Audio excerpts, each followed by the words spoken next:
আল্লাহ পাক রব্বুল আলামিন কত দূরে মদিনা, আমাদের অনেকের যাওয়ার কোনো সামর্থ্য নাই।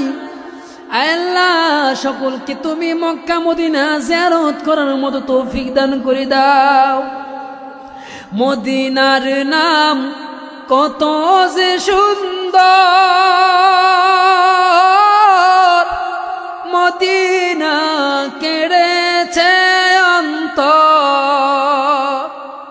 ওই মদিনার পথের ধুলি আমি মাখতে পারলাম না, মদিনা যাইতে পারলাম না, মদিনা দেখতে পারলাম না।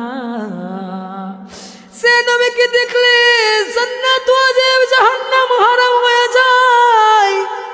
সে নবীকে না দেখাইয়া আমাদের তুমি মরণ দিও না।